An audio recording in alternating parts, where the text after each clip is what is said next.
I'm really excited for this panel, and there's some folks in the room who were here last night, and we screened The Price of Memory, which is a film about the organizing for reparations that's happened in Jamaica. And one of the panelists earlier mentioned the fact that this is a large story, and those of us here who live in this hemisphere, the harm has affected all of us. And we wanted to kind of step back from the really micro view that we've been looking at the past two panels and kind of give another example, right? There are different communities that have been harmed, and we're going to take a look now at the organizing that's happening in Jamaica, in the Caribbean, around this issue of reparations against the former colonial powers. And we have a stellar cast here that's going to talk about this. Their full bios are in the program, and so I'm just going to do brief introductions so we can jump into this discussion. And so to my right is Professor Verene Shepherd, who has an incredible history of organizing around reparations in Jamaica, and is currently the director of the Reparations Research Center at the University of the West Indies. And to her right, José Francisco Ávila, also multi-decade history of organizing. He is the chairman of the board of the Garifuna Coalition. And to his right, Professor Natsu Saito. She's a distinguished university professor of law at Georgia State University, who focuses on international law. So please join me in welcoming these amazing people. So we're going to just dive in and kind of lay the groundwork for the discussion. In 2013, for folks in the room who aren't familiar with what's happening in the Caribbean heads of government established a CARICOM Reparations Commission to prepare a moral and legal case for reparatory justice against the former European colonizers. And CARICOM is a name we'll mention throughout this panel, and it's a economic union of states in the Caribbean. So Professor Shepherd, tell us about kind of how CARICOM got to this place where it has formally laid the groundwork to begin the establishment of this legal claim against European powers. Thank you very much. Before I do so, I need to thank all of the organizers for their amazing work and for inviting me to participate in this symposium. I also must say that this struggle for me is personal. I am the great-great-granddaughter of Alexander Mighty, born into slavery in Jamaica in 1829, and left as a child at the moment of emancipation with nothing but freedom in Eric Foner's terms, important as freedom is. As a result of today's scientific possibilities, I also know that my maternal ancestors are from the Tikar people in Cameroon. And so for me, the question is, how did they come to be in Jamaica? They did not embark on a cruise ship for tourism in Jamaica. And so, on their behalf, these ancestors from Cameroon and from Alexander Mighty, I invite their spirits to surround us in this room as we seek for the appeasement of their torture and as we collectively work for reparation on their behalf for their pain. So when CARICOM stepped in to join the struggle as a bloc, they were joining a long struggle in which enslaved Africans themselves, through their anti-slavery struggles, were saying to colonizers, enough done be enough, in Marlon James's Night Women's formulation. They were joining freed people because after the end of slavery in Jamaica, there was a century of racial apartheid in which the fight was for justice, for post-slavery harm. They were joining Rastafari, who have been in the vineyard for a long time, almost regarded by some as a lunatic fringe, until joined by academics, other grassroots people, and politicians. CARICOM was joining with individual members of parliament, politicians, like Mike Henry in Jamaica and Prime Minister of St. Vincent and the Grenadines, Ralph Gonsalves. They were joining academics like Professor Sir Hilary Beckles, who is the Vice Chancellor of the University of the West Indies. They were pushed by activists. They were pushed by people who were outraged at the insulting statements made by individuals from former colonizing powers, like former Prime Minister of the UK, Mr. Blair, who want us to say, we must move on as friends.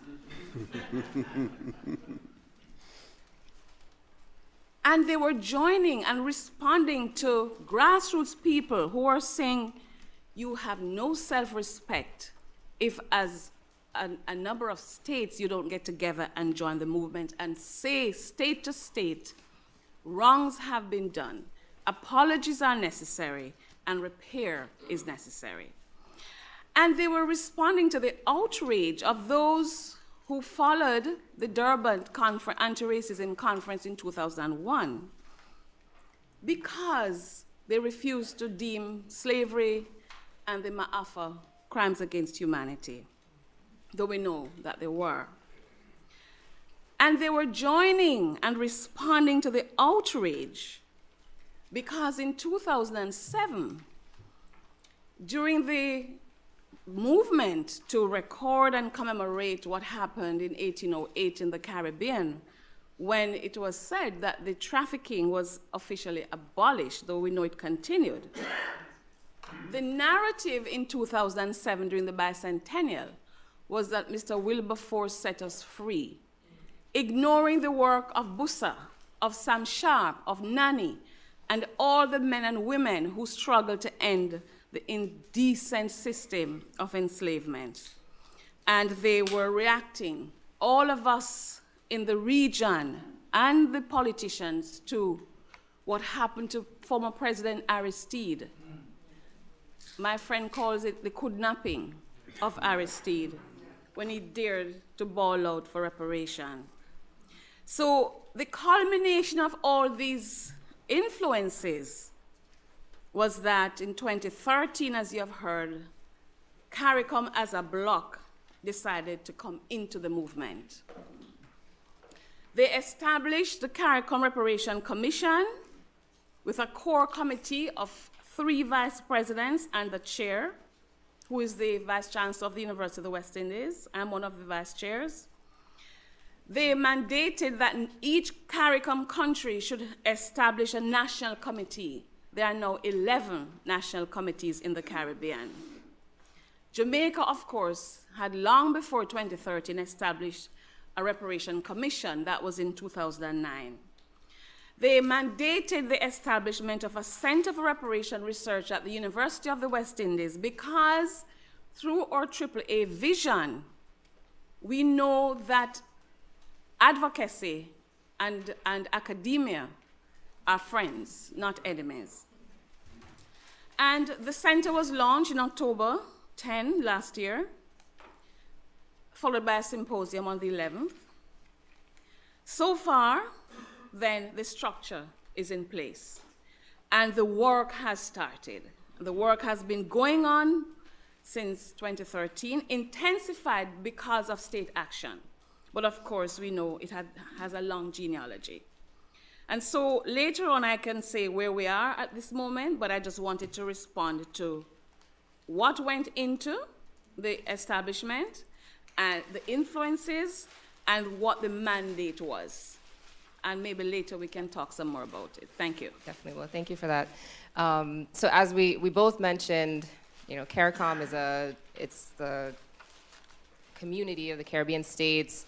Jamaica, folks have heard of, Trinidad and Tobago, and so there are those countries, which I assume you've heard those terms, if not been to some of those places, but I think members of our audience maybe have not heard the term Garifuna, and so, Mr. Ávila kind of introduced us to the Garifuna people and how the experience of the Garifuna fit into this narrative that Professor Shepard has just told us about?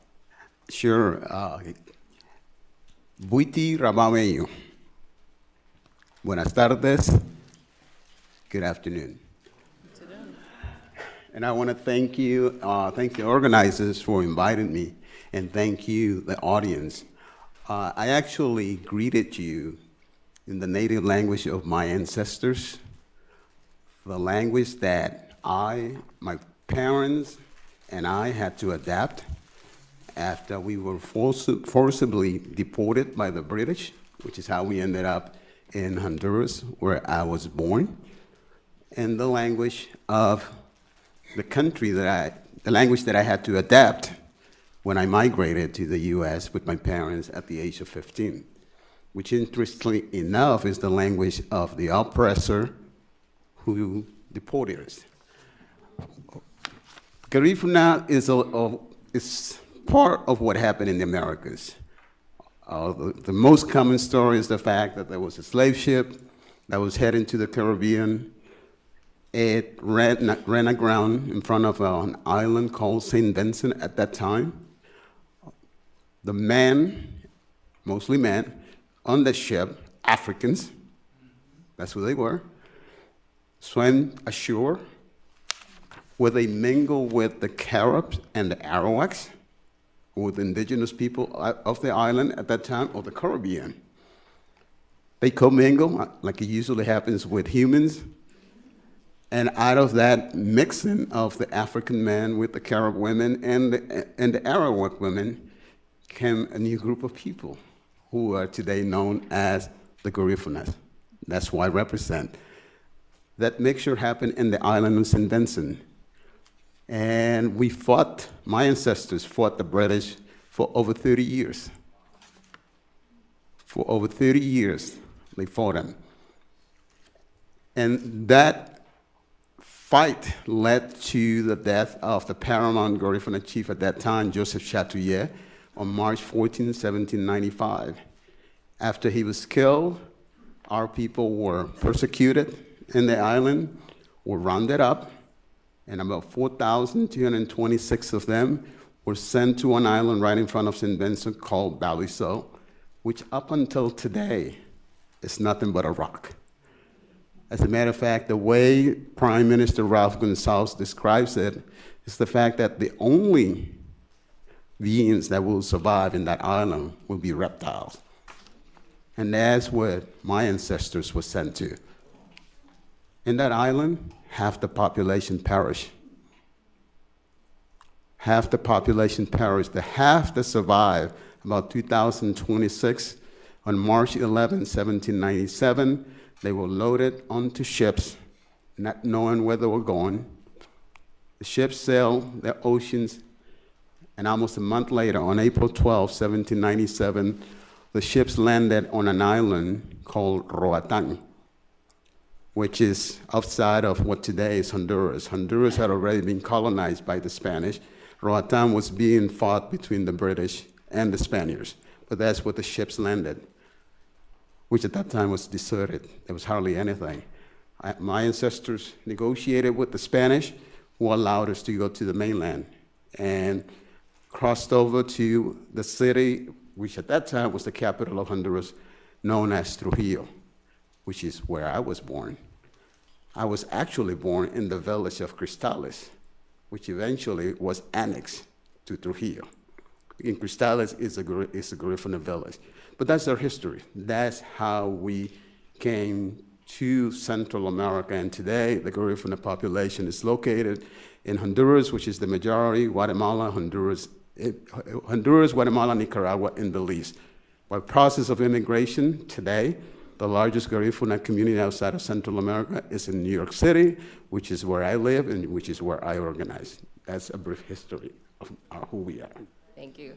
And the CARICOM claim it's organized around African enslavement and the attempted genocide of Native peoples. And so these are the two parts of the story, and we were really insistent on including the Indigenous piece because I think folks think that the native populations in the Caribbean were wiped out, and that's a pretty common narrative, and we want to make sure that that piece of the story is included, and I think it's really powerful that the claim being sent forward by CARICOM specifically and purposefully includes the experience of the indigenous people, complicated as it is.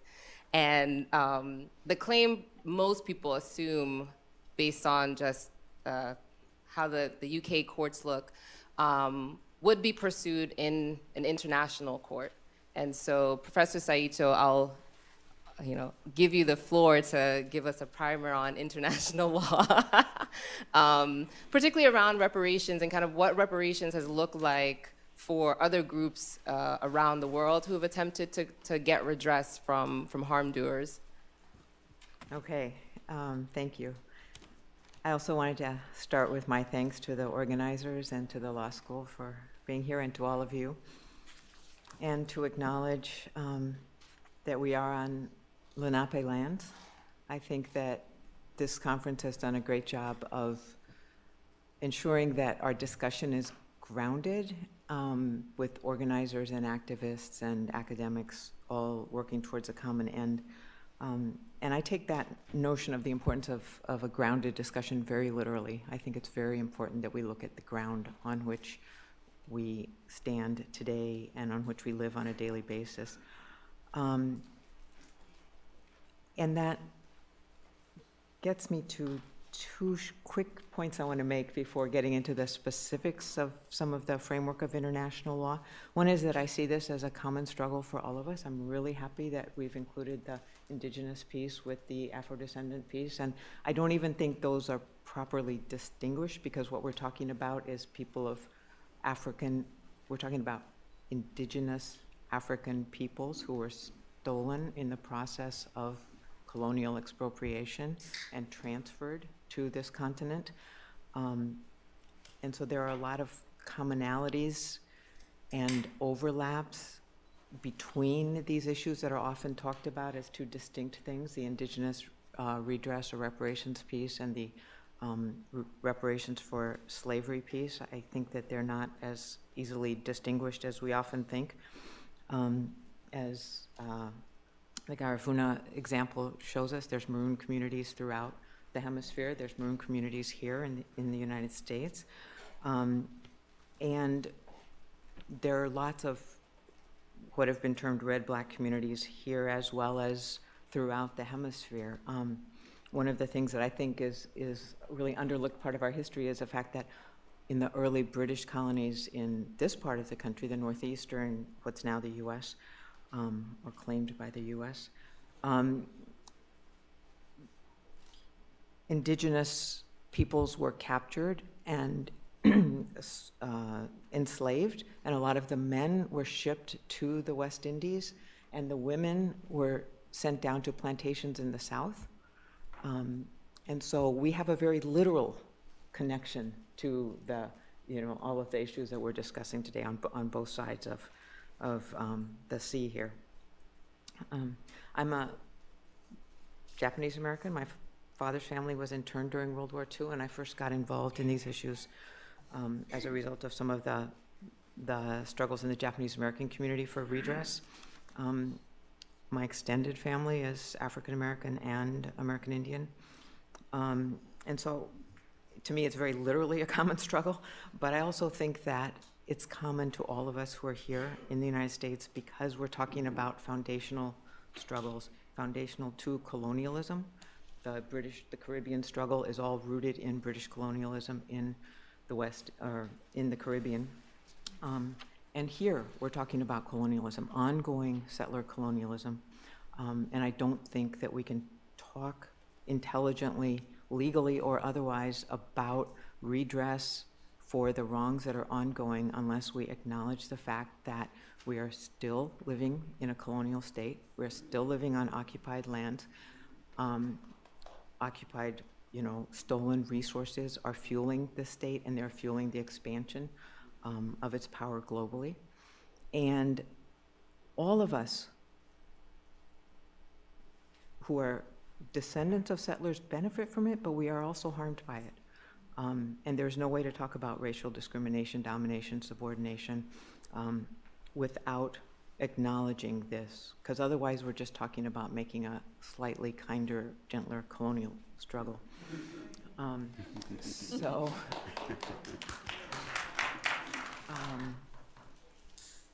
I want to talk about international law a little bit. I think international law is very helpful in that it's much more, it encompasses a much broader range of solutions than US law does, than British law does, I'm sure, although I don't know that much about British law. But we have to remember that it's a system of law agreed upon by states, not by peoples. All peoples, we remember having a right to self-determination, right? But by states who are occupying lands, which usually encompass lots of peoples whose rights are being denied. And so it's limited. It can help us in that sense to move forward, just like, you know, the courts in Chicago can help us to move forward, but they're not going to solve the problem by themselves. There's a theme I think we've seen all day. So I would like to just say that, you know, even though I'm a lawyer and a law professor, I don't think that the law is going to save us. It's a struggle for decolonization, and that means that self-determination is what's going to save us. Yep. But we can use the law in that process. So just really quickly, let me just say this about the basic framework of international law. We can get into some examples later. But the law, international law, recognizes that if there's a wrong, a violation of law, there's a right to a remedy. That states' domestic laws, when I talk about states, I'm talking about countries, right? Mm-hmm. States' domestic law must provide access to justice and effective remedies.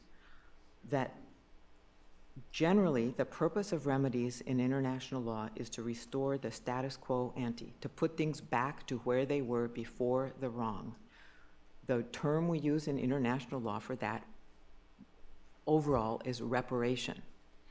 And with respect, the final piece sort of the framework of international law is that with respect to gross violations of international human rights law and or humanitarian law, full and effective reparation must be made. And in the sort of the language of international law, reparation is the big heading, right? Putting things back to as close as possibly can be made to the way things were before the wrongful act occurred. Subcategories of that are restitution, which means trying to restore the status quo ante, like actually. Like you took somebody's land, you give them back their land.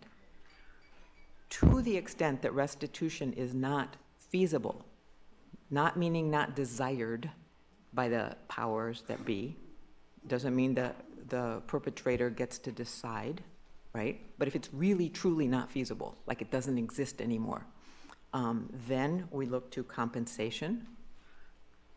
We also look to rehabilitation. We look to satisfaction, which incorporates things that we've been talking about, like apologies, acknowledgments, historical recognition, changing the history books, putting up memorials. And we look to, it also incorporates guarantees of non-repetition. So all of those are elements of what we call reparations in international law. And I think that there are many different dimensions that we can talk about here. The one point that I just want to emphasize is that legally, right, the perpetrator doesn't get to decide what the remedy will be. Okay?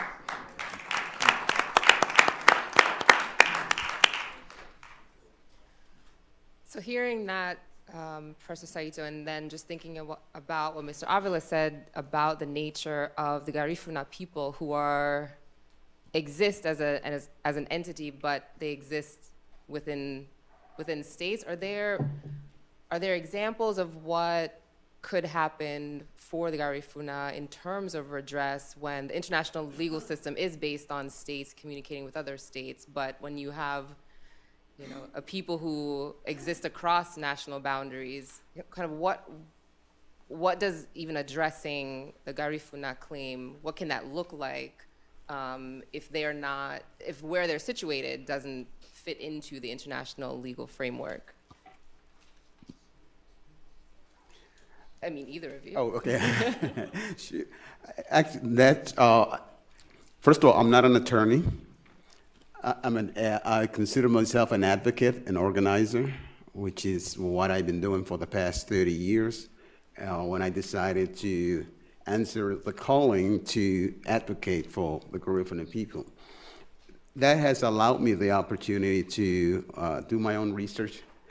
And when I tell the story that when I left Honduras at the age of 15, all I knew was that I was Garifuna. I knew nothing else, because the story was never said. And I came to America at the age of 15, in 1969. We all know what was happening around there. And I have to say this, and here I am at 15 with a name of José Francisco Ávila, didn't know the English language at that time. The whites will call me black, and my black brothers and sisters will call me foreigner. I didn't speak the language, and even though I look like them, I say that's what led me to start the research of who my people were. And it was not until I was in college, by then I knew English, I knew how to do research, and so forth, that I found out our story. And once I did that, that empowered me personally in every respect. And and it was 10 years later that a book was written by Nancy Gonzalez, which is the first book that actually explains what happened to us. That was published in 1978, and that was the first book that I found. And once I did that, that's when I started organizing. As far as the claim, that's where I met Dr. Shepard. I was in St. Vincent and the Grenadines in September of 2013, the first reparations conference of the Caribbean. I was the only representative of the Garifunas in attendance. And I was there because of the relationship that I had been able to establish with Mr. Gonzalez and his staff. And all of that happened through advocacy, doing the grassroots work.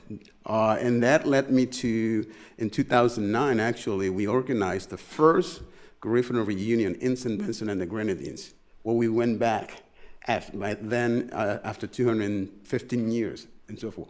But I say all of that because based on the conference, that's when I realized that, well, you know what, we have to start thinking about the legal aspects of this. So again, I did my own research, and I found the criminal justice and court about human crimes against humanity and so forth.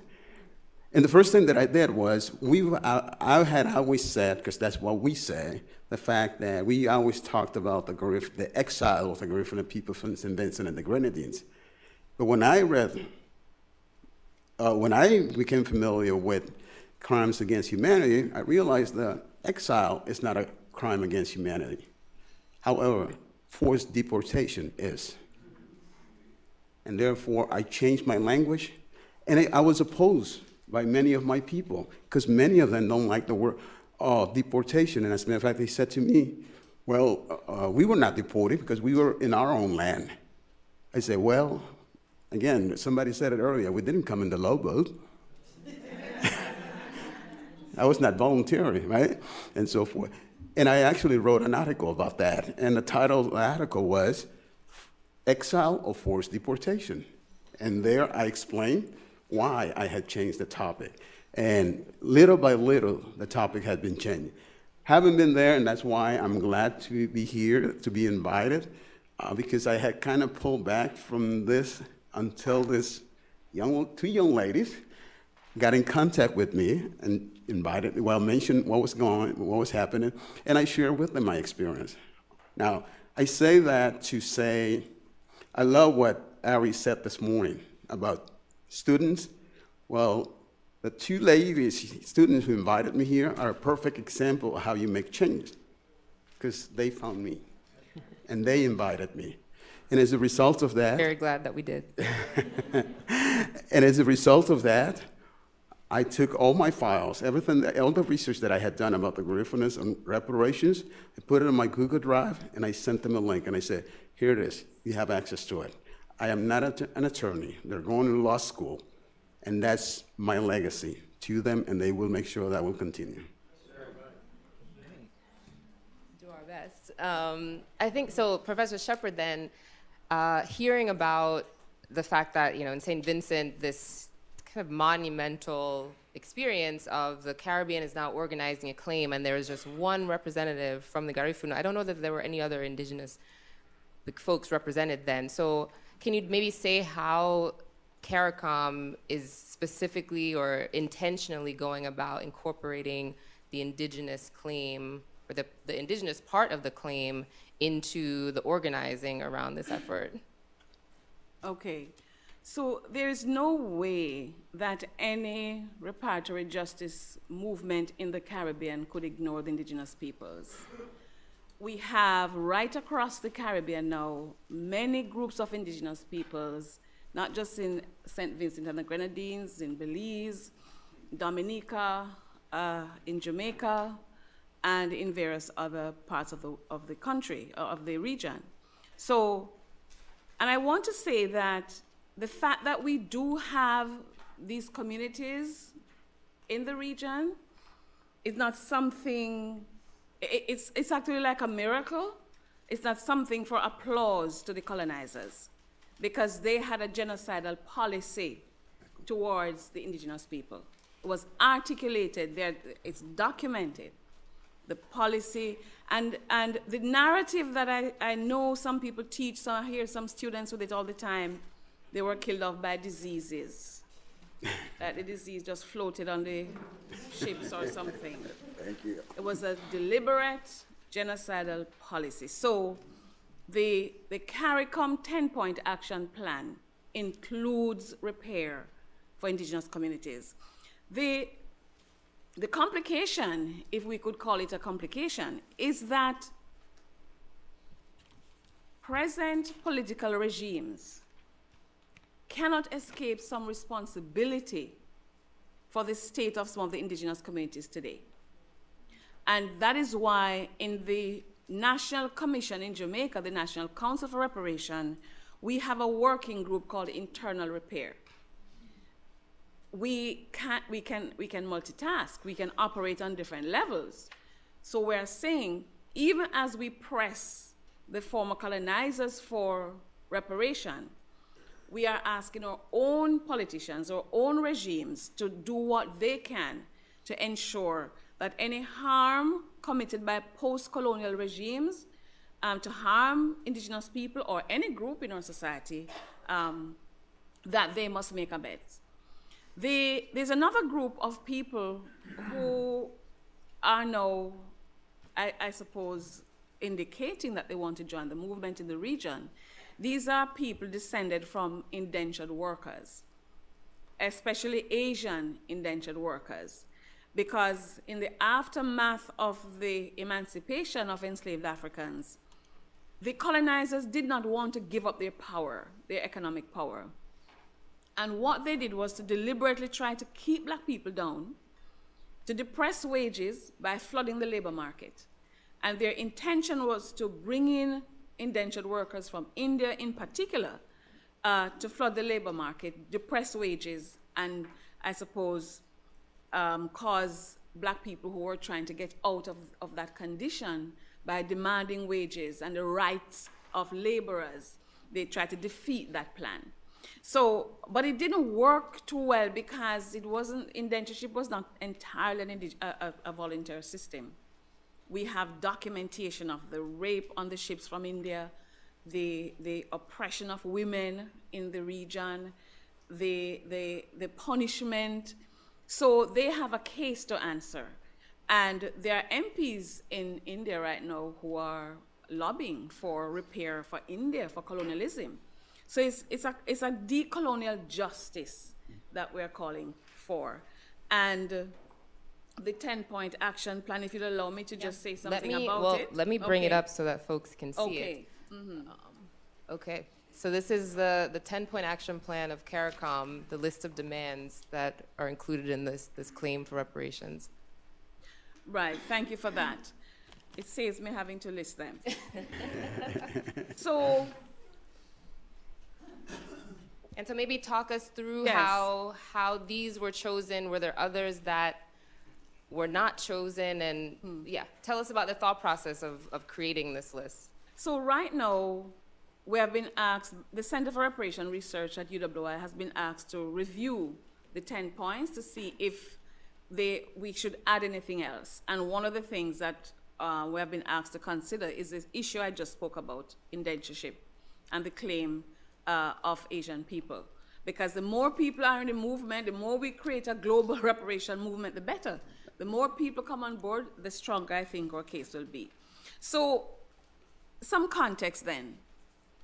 There's nothing wrong with money, monetary compensation, as I think maybe you said earlier on, not you, but somebody said anyway on a panel, nothing wrong with money. And there are those who are saying, add to the list the return of the compensation money that was paid to the enslavers at the moment of emancipation. It's tied up within the narrative of the 10-point action plan, but not explicitly one of the plans. So people are saying, put that in. And for those of you who are a bit unfamiliar with this, in 1834, the British planters who owned and controlled the land who stole the land in the Caribbean and established their plantations, demanded compensation before they would agree to emancipation. So, 20 million pounds, British pounds, was the sum. But we're also saying we should add another 27 million for the scam called apprenticeship, because they wouldn't surrender their power immediately, and they said the enslaved Africans could be free if the planters get 20 million. However, they need to learn how to work for wages. Now you tell me. And learn how to be free workers. So it was a scam. So for 4 to 6 more years, they were supposed to do this. Well, activism on the part of the freed people caused just 4 years of something called apprenticeship to have ensued in the Caribbean. So 47 million, which in today's money, I'm not a mathematician, but I've heard for the 20 million, 17 billion pounds in today's money being floated around. So you could add 27 to that. Now, so it's a complete plan because the region believes it has a case against colonizers, and that apart from the return of the money, because there was past harm, meaning during the period of enslavement, colonization, but because there is present harm, and the colonizers disfigured the Caribbean. They use and capture, conquest, enslavement to disfigure in the past. But there's continuing harm in the present, and the present is linked to the past. What we're experiencing in the Caribbean now, climate change, vulnerabilities, psychological harm, miseducation, heavy illiteracy, all of these things are legacies of enslavement and colonialism. And so that's what went into the plan. So backward looking in a sense, because we want apology for the past harm.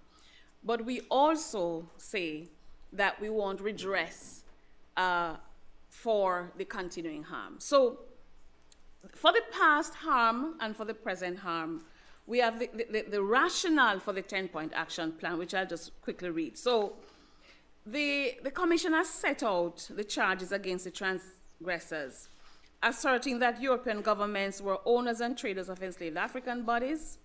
They instructed genocidal actions upon indigenous communities like the Kalinago, the Taino people, the Arawak people, the Inere people, and the mixed group of people, Garifuna and Maroons. They created the legal, financial, and fiscal policies necessary for the enslavement of Africans. They defined and enforced African enslavement and native genocide as in their national interest. They refused compensation to the enslaved with the ending of their enslavement, but compensated the owners at emancipation for the loss of quote-unquote legal rights in African people. They imposed a further 100 years of racial apartheid upon the emancipated and survivors of the genocide. And to this day, they have refused to apologize, to acknowledge what they did. They refuse to name them as crimes or to compensate victims and their descendants. And so that's why the package is there. Full formal apology, repatriation for those who need it. And repatriation, as you know, is Rastafari's claim, essentially. But it is not about providing airfare and land people in Accra. That's deportation. We're talking about negotiating with African states, some of whom have offered land, by the way, and ensuring that there's money to resettle people who want to go back to Africa. And you see that we have as the third one, Indigenous Peoples Development Program. And that's what I was talking about, the fact that colonizers are responsible, but also we have to fix these societies. I've been up to the community in St. Vincent and the Grenadines, and what struck me, I was moved to tears when I realized that in St. Vincent and the Grenadines, unlike every other place in the Caribbean, where cannons are turned out to sea to ward off people who are going to come and take over land, the cannons in St. Vincent and the Grenadines are turned inland to the Kalinago community. Exactly. They wanted to exterminate them, and that's why they took them to Baliso. And I'm sorry I can't go to the 5th Urumi conference this year. So that's the context, and that's what we're trying to do, to say we need to fix our society. You disfigured our society in the past and now, and you need to do something about it. Yeah, I just want to give a perspective as far as the Indigenous and the Caribbean in the two references. The first one is Dr. Beckles, from Dr. Beckles' book, Black Debt, on chapter 2, which is titled, the title of that book, of that chapter is Exterminate the Savage. Mm-hmm. Genocide in the Windward states, the history speaks to the origin and legacy of the British official policy of genocide in the Caribbean. The Native community experienced the full impact of this policy. Survivors today struggle to sustain what is left of their nation. Defeated in battle, scattered, and politically marginalized, victims continue their rebuilding efforts. They have a legal right to reparations claims. No legal claim is clearer. Only political will and community organization are required to present the case. Again, this is Dr. Beckles. Now, this quote is from Prime Minister Raul Gonzalez, who actually, remember, at the conference presented a package of the claim of St. Vincent, which was based on the Garifuna. As a matter of fact, Prime Minister Gonzalez states that St. Vincent is the only country in the Caribbean that has two claims against the British, one for slavery and the other one for the genocide of the Garifuna people and the Indigenous people. But he says the descendants of the Kalinago, the Garifuna, the Amerindians, and the Africans have a special obligation to fight for reparatory justice. After all, their forebears were directly affected, and most importantly, together they constitute the majority population across the Caribbean. And again, just independent points of view from my own, but that's the type of information that encouraged me. Now, the most difficult thing has been the fact that, again, I've done this. It was that since when I came back, my goal was, well, I'm going to organize my community. I'm going to educate them. I'm going to do all kinds of training. Well, Instead, I had to deal with people who really wanted to play a role, even though they didn't know what they were talking about, and that sort of thing. But again, this symposium and all the presenters here, I will reach out to you because I'm back on it. May I just say that I realize a strong case for St. Vincent and the Grenadines, but CARICOM has embraced the indigenous peoples' claim wherever there are indigenous peoples. And Dominica, for example, has a very big case. Mm-hmm.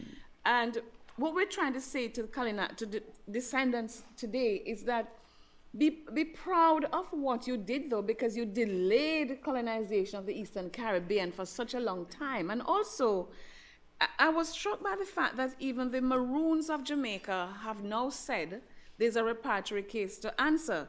The reason that some people are surprised is that there's a tension between the population in Jamaica and the Maroons. The Maroons had escaped from Spanish colonization, moved up into the Blue Mountains and other areas of the country. But the indigenous people had also run away. So they mixed. And so today, even though in Jamaica, it is very hard to find a group of Taino people, they reside in the features of Maroons. But the Maroons signed a treaty with the British. It's always something that, I ponder, that the people who lost the war decided that they were going to set on the terms. Right. At the end of the war, they did the same thing for Haiti. Mm-hmm. So, but the Maroons had to sign that they would return all other people who ran away into their communities, and they would help the British to fight to put down resistance by other enslaved Africans. That's the source of the tension. But every year on the 6th of January, there's a celebration in Accompong, the biggest Maroon community in Jamaica, to say they beat the British. But they always invite the High Commissioner from the British High Commission. It's bizarre to me, as if they were equal partners in this thing. Right. So some years ago, when one of the Maroon colonels spoke and the British High Commissioner was sitting there, and actually gave I think he gave the main speech. The colonel said, we want reparation. That was the first time the Maroons were saying that. And they said, you gave us these treaty obligations, but you never kept your part of the treaty. So you never gave us the money you said you would give us to repair the roads, to keep the community. So we want reparations. So we're coming closer to a united movement. I just want to add something else on that note quickly, and I'll do it quickly. The real friction, for instance, for us, and it was mentioned before, as far as being in multiple countries, the real difficulty for us is the fact that the only country in Central America that's a member of CARICOM is Belize, which is a former British colony. It's the only English-speaking country in Central America. Belize is not really participating in the process. The largest population is in Honduras, Guatemala, and Nicaragua. They're Spanish-speaking. That's the reason I didn't look for this role, but the only reason that I'm in this position is because I understand that we are multilingual, and therefore, everything that I publish in English and I publish in Spanish, because with that, I'd reach out. So far, there hasn't been that recognition. Even St. Vincent and the Grenadines, as St. Vincent and the Grenadines started their relationship with Belize, which is the significance when we did the trip in 2009, because that was the first time that those of us that ended up in Spanish-speaking countries reconnected with the ancestral homeland. Now, during that trip, Dr. Gill, who's from St. Vincent, said something to us, and he said to us, what's amazing is that you, who were deported, kept the culture. And we, of course, they were forced by the British. And by the way, with that, I'll tell you this. We distinguish ourselves not only for our history, but the fact that we, up to today, speak our own language, the Garifuna language. Now, here's a little known fact. The Garifuna language is actually the language of the indigenous people of the Caribbean. It's the language of the Carib, the Arawak, and the Tainos. according to history, our ancestors picked up the culture of the indigenous to separate themselves from the slaves, because we lived among the French and the British who had slaves. So our ancestors, to protect their children from being enslaved, started picking up, adapting the culture of, and what's more amazing is the fact that today, we are the only ones who speak the original language of the indigenous people of the Caribbean, the Garifuna language. I think what's so fascinating about so many of the responses is that they all take on this historical tone, because before we can explain anything or answer any of the questions, we first have to give the context.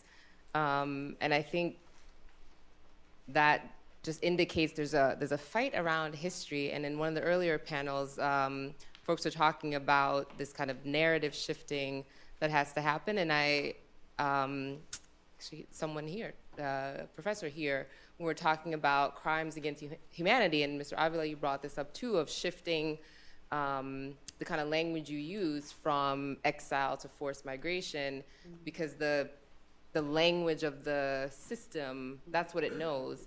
And crimes against humanity is also like a term of art in international law, and a lot of people disagree about whether or not what happened to Africans in this hemisphere at the time that it happened, and what happened to the native people as well, counts as a crime against humanity. And so I wonder, Professor Saito, to talk about what it means to kind of have that historical fight about what counts as a crime against humanity at which point. Because I think there's one of the main pushbacks for sure, and what came out of folks who were at the film last night, we saw some footage of British parliamentarians talking about the fact that, this was it was awful. We agree now that this was an awful event, but at the time, who didn't have slaves? Like, that was the thing that was happening. So there's a lot of disagreement in historical circles, and that transfers into a disagreement in legal circles about what counts as a crime against humanity and when. Yes. That's a matter of a lot of debate. I think we have to start from the position that the answers that we get from the courts are not necessarily the final answer. Just as I believe it was Carlton Waterhouse was saying in his presentation, right? The courts can find a way to come to any conclusion they want to. It's a question of what kind of political pressure is on them to do so. So with that caveat, that is contested. Nobody now says that genocide, slavery, intentional biological warfare, et cetera, are not crimes against humanity. They're clearly recognized as such. And to me, I think that it's very clear that these were legally crimes at the time of that they were committed. That doesn't mean the courts will find that that's true, but I think really strong arguments can be made legally for that point, meaning that we've got the legal arguments. It's a question of the political pressure. And some of the things I base that on are the fact that if you go back and look at the literature of the day, you go back and look at the court cases of the day, they're essentially acknowledging it.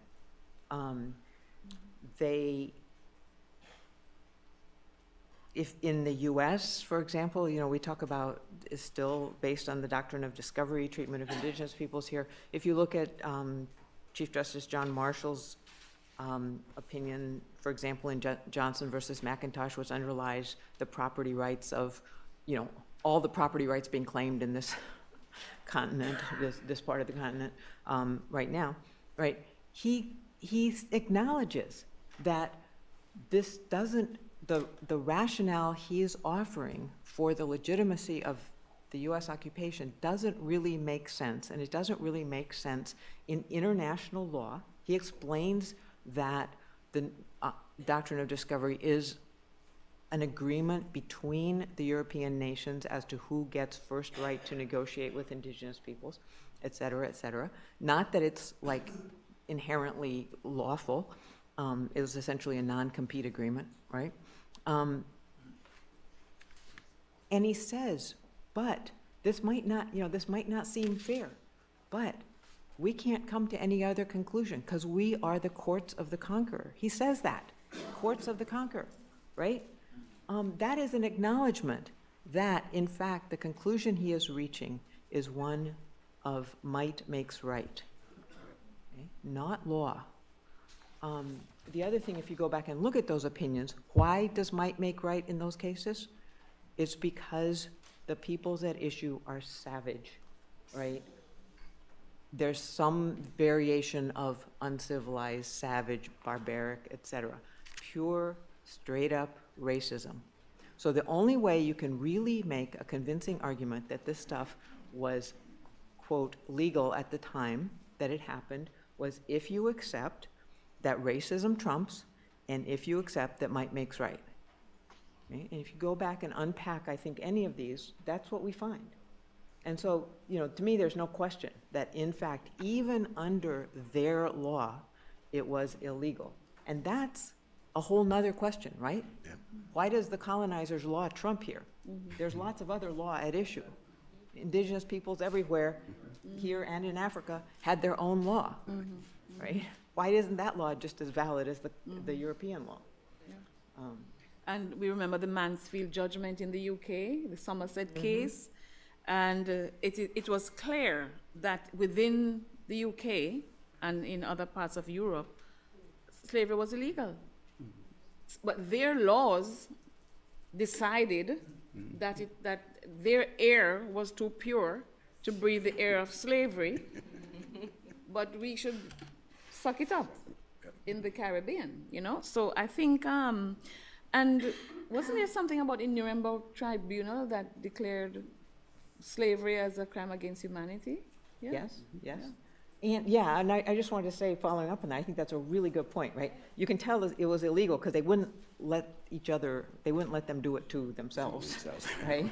And I think it was M.S. Cesar said, right, that, you know, when he was talking about the world being horrified at what the Third Reich had done, and he said, you know, they're horrified because all of a sudden they're doing to each other or to Europeans what they have been doing under colonial rule to the rest of the world all this time.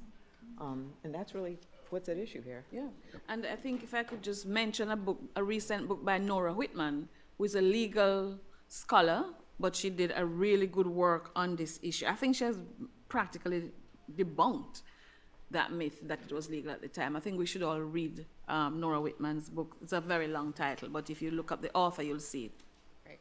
And the importance of that, there are some non-law student legal people in the room, but this idea of non-retroactivity is the kind of underlying point of that fight. So if it were illegal at the time, well then, because it's illegal now, then that means the former colonizers couldn't be held accountable. But the fight around it being legal at that point is trying to get over that kind of procedural bar around not holding them retroactively So liable. I'm not a legal scholar, but I'll ask the legal scholars, because my understanding from the lawyers who are on the Reparation Commission in the Caribbean is that there's no statute of limitation on a crime against humanity. Once it's established as a crime against humanity. So that's why the fight about whether or not it was at that time is so important.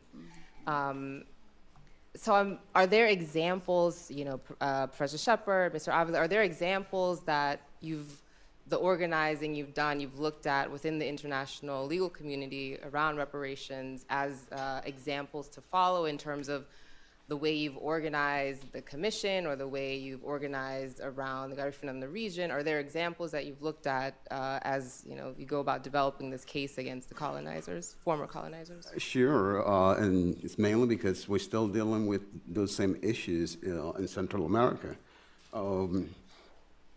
In Prime Minister Gonçalves' document, he bases his case about the Garifuna on land grab, genocide, and again, forcible deportation. Still dealing with land grab in Central America. As a matter of fact, that's the main issue of the Garifunas and indigenous people in Central America right now. However, I was encouraged, and again, Ari challenged the students this morning about making changes. In preparation for this question, I found some real good information, which I had been keeping up, but I kind of withdrew from it. There's a recent case in Belize And the significance of it is not only the outcome of it, but the fact that, well, let me give you some just brief information on it. The Maya people of Toledo achieved a groundbreaking victory in international courts in April 2015 after decades of lawsuits. In the National Court in Belize, the Caribbean Court of Justice, Belize's highest appellate court, reaffirmed that the 38 Quechua and Mayan indigenous communities of southern Belize have rights to the land they have customarily used and occupied. The court affirmed that this traditional land rights constitute property equal in legitimacy to any other form of property under Belizean law. This is for the students. Members of the University of Arizona, James E. Rogers College, Indigenous Peoples Law and Policy Program helped usher in the victory. So again, this is significant for us because we're still dealing with the land issue. And this is right there in Central America, which is where Honduras is, well, again, the largest one. And so that is the one. And other than that, I basically have looked at what happened in Africa, some of those cases. Those have been the cases that I looked at. I think there's precedent. I think if we look right around, if we do a global survey, we all know, of course, about the Jewish Holocaust and what happened in that case. But we should also put within that context the fact that Haiti had to compensate France. Right. Then we have the recent case of the Mau Mau in Kenya, and in fact, the Caribbean sought a legal opinion from the lawyers on that case, Lee Day and Company. Then we have the Japanese have paid reparation. Mm-hmm. In some contexts, indigenous peoples of New Zealand and Australia have been paid some form of reparation. And in terms of even apology followed by some kind of repair, you know, Queen Elizabeth II even apologized to the Irish potato farmers. It seems as if every other group seems deserving of some kind of repair, but Black people seem not to deserve, in their view, reparation. We have to make them understand that we do. And that's going to come through organizing and be firm in our claim. I think all of those examples, the Mau Mau, the Japanese, the Jewish Holocaust, even the case in Caribbean court, those are recent, so recent. I think what distinguishes what we are asking for is the kind of historical nature of the ask. And so, Professor Saito, I mean, are there any other examples? Is this unprecedented? Is there anything that CARICOM can look to within the international reparations world in terms of an organizing example or a legal example to help guide the way? I think there's lots of examples. Probably we could go on and on for weeks, but I do think it's important to remember, as somebody said this morning, that reparations are what happens after wars are over. Mm-hmm. I mean, the whole history of international law as we know it now, the Euro-derivative international law that we have, is about reparations, because anytime there is a legal wrong, the whole point of the legal system, the international legal system, is to repair that wrong. So every single decision is a reparations decision in that sense. With respect to the types of issues we're talking about here, there are the examples you all have mentioned. The Inter-American Commission, which is where the Maya Belize case came up through, that has been one of the more sort of forward-looking entities. The Inter-American Commission and the Inter-American Court of Human Rights are regional organizations, right, through the Organization of American States, the OAS. And yes, I'm really happy you brought that up about, it was the clinic, the International Indigenous Peoples Law and Policy Clinic at the University of Arizona. They did lots of the groundwork on this, and the students did a lot of the work on these cases. And another Inter-American Commission case that I wanted to bring up was the Saramacca versus Suriname case. And I think that's particularly relevant to this discussion because the Commission and Court recognized the land rights of Afro-descendant communities who, quote, share similar characteristics with indigenous peoples, such as having social, cultural, and economic traditions different from other sectors of the national community, identifying themselves with their ancestral territories and regulating themselves at least partially by their own norms, customs, and traditions. All of which is to say that they were recognizing that the rights that have come to be acknowledged to inhere in indigenous communities can also apply to Afro-descendant communities in to the extent that they have, share those characteristics. We also have some general International Court of Justice, ICJ, cases that recognize the right for reparations and that recognize that the law and the boundaries, et cetera, established by colonial powers are not necessarily the only ones to, the only basis. Like, we don't have to only, we're not necessarily constrained by colonial legal decisions. The problem with ICJ is that you have to, unless the General Assembly or the Security Council refers a case, it has to be brought by a state party, and states are not likely to do this on behalf of their own internally oppressed minorities or peoples. Yeah. Thank you.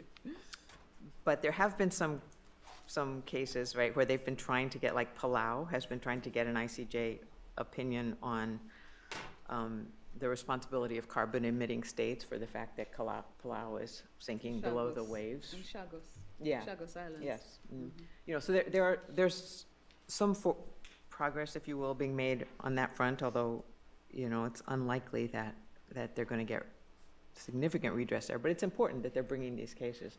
I also just want to say that, it's not just courts and tribunals, right? It's all of these mechanisms, these treaty mechanisms, the treaty committees, the special rapporteurs, the UN Working Group on People of African Descent, its recent 2016 report, right, included recommendations such as the need to acknowledge that the transatlantic trade in Africans, enslavement, colonization, and colonialism were a crime against humanity and are among the sources and manifestations of racism, racial discrimination, xenophobia, et cetera, right? There's push coming from those international bodies that I think really support these movements.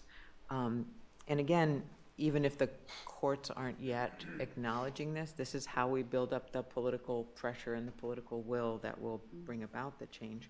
I also just want to say that if you're involved in reparations work, there's a very useful document from 2005 that is the UN basic guidelines on reparations. Yeah.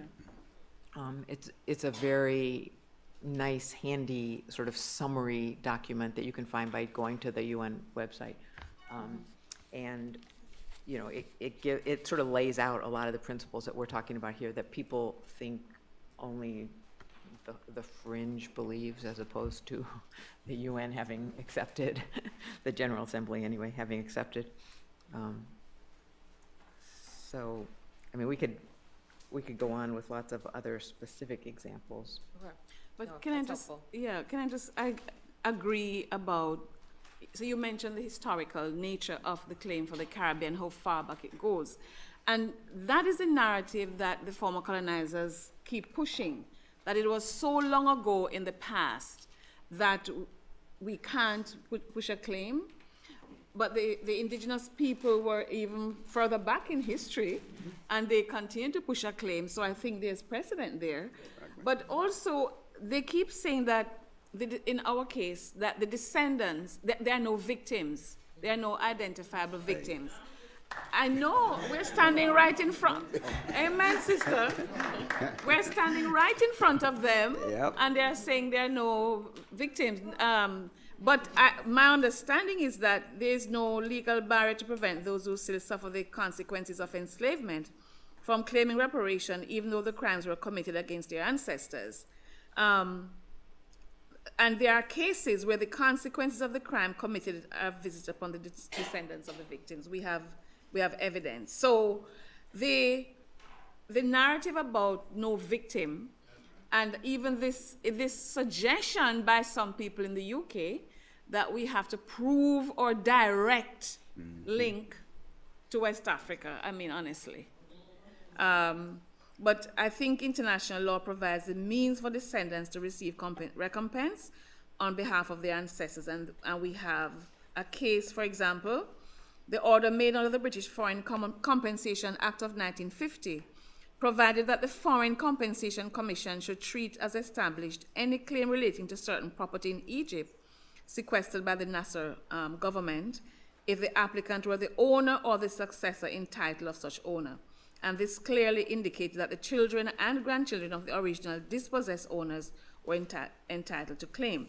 And finally, on the point, Professor, about the UN treaty bodies and so on. So I'm a member of the Committee on the Elimination of Racial Discrimination, and there's a legal opinion that that treaty body could be the root also for the advisory opinion from the International Court of Justice.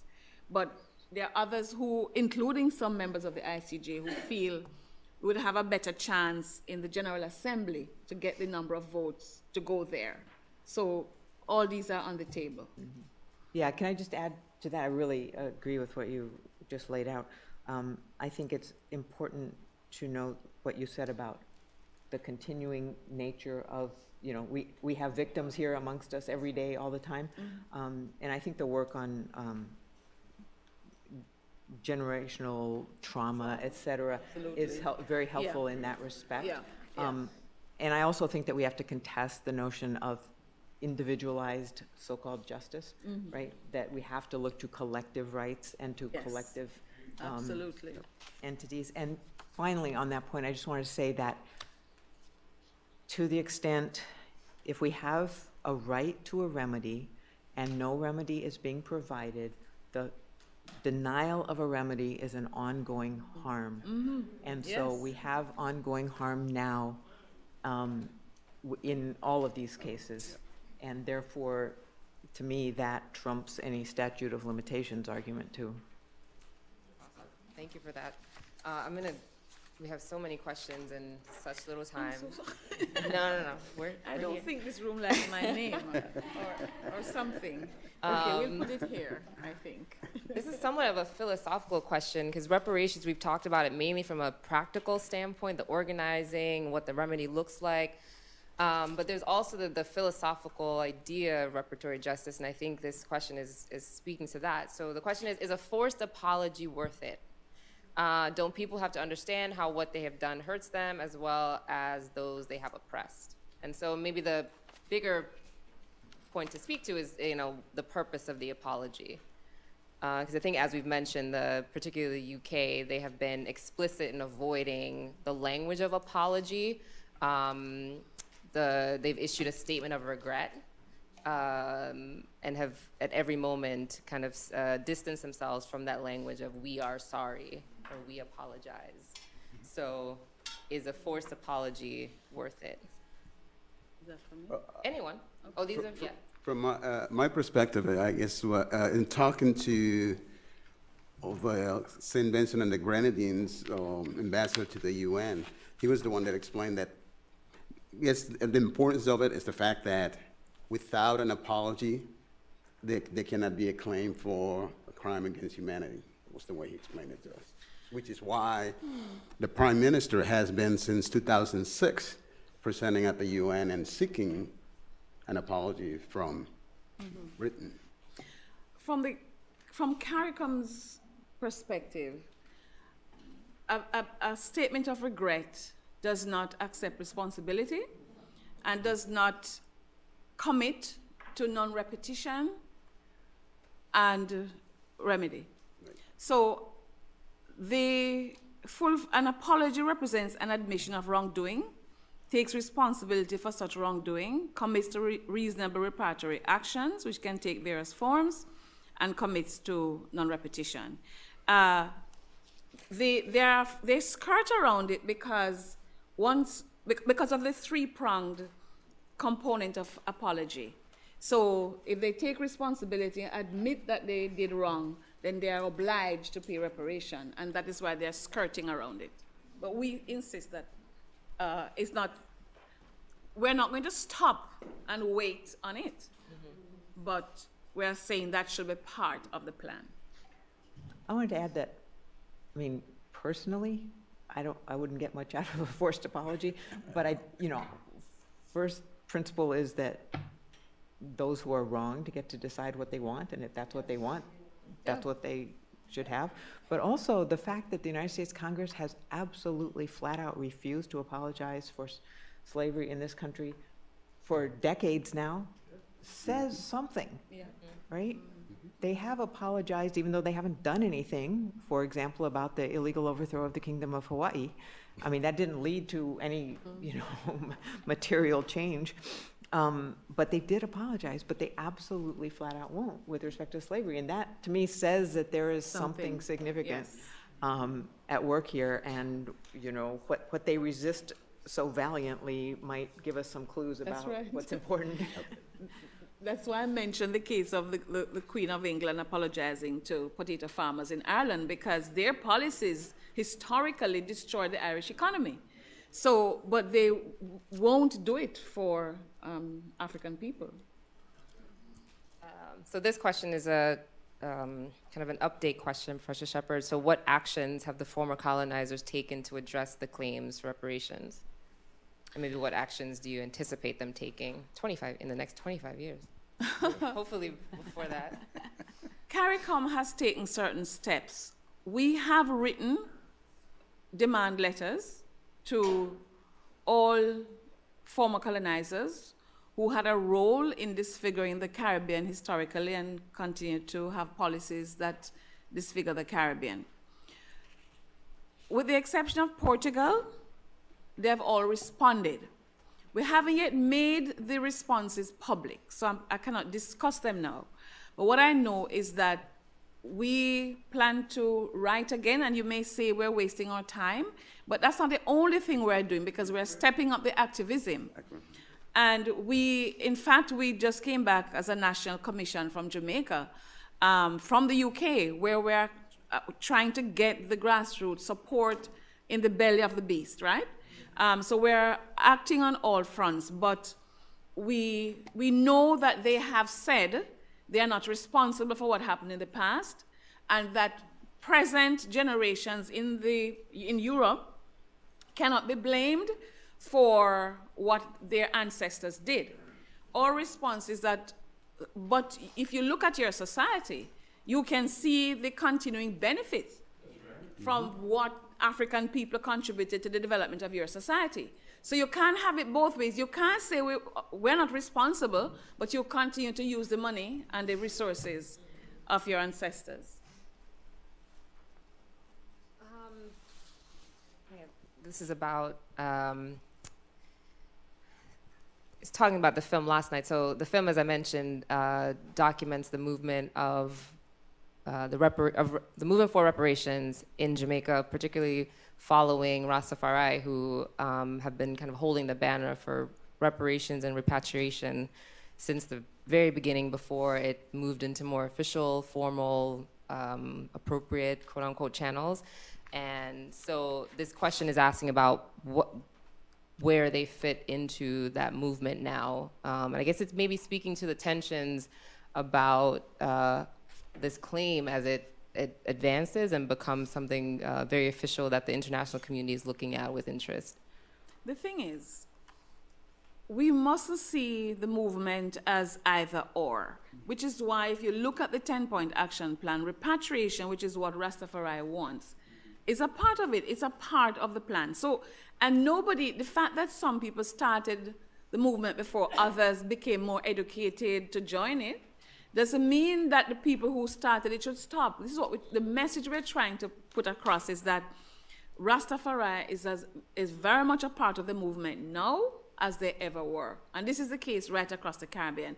And Rastafari and indigenous people are represented on the various national committees.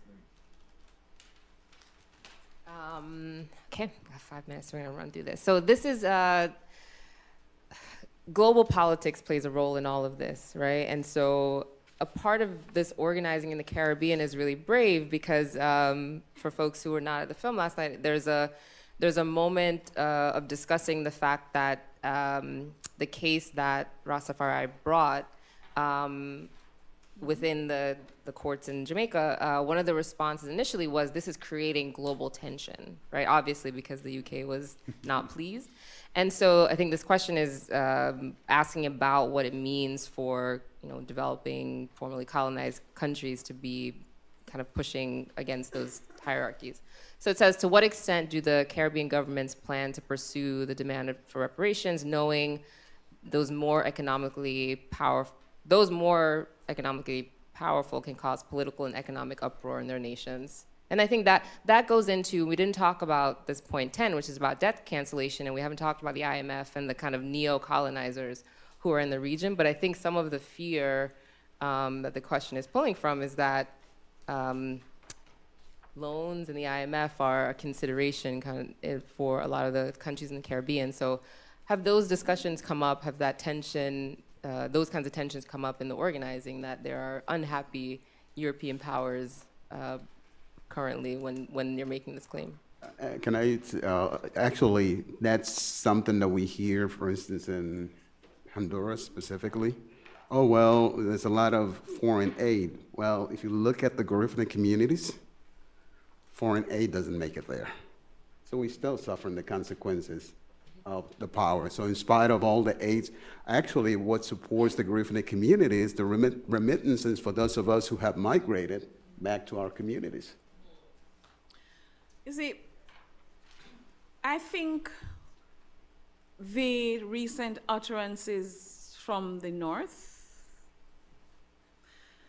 about S-hole countries or S-house countries, whatever was what was said, and the recent alignment of states in the vote over Jerusalem being the capital should show us that whether you suck up to powers or not, you can be disrespected, and that unprincipled stance in international relations will not protect you from the downside of such international relations. So my view is, stand on your principles from day one, and stand up for your people regardless.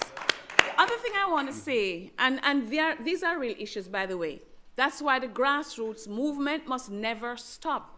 Because if governments jump off, we have to hold them accountable, we have to lobby, we have to demonstrate and hold them to their promise. And Europeans, we find, they like to feel benevolent. So overseas development aid and so on is what they prefer rather than justice. The language of justice is not what they want. It's a language of benevolence. But overseas development aid comes with strings. Exactly. And we have to understand that reparation would be better, would be more beneficial and without the strings.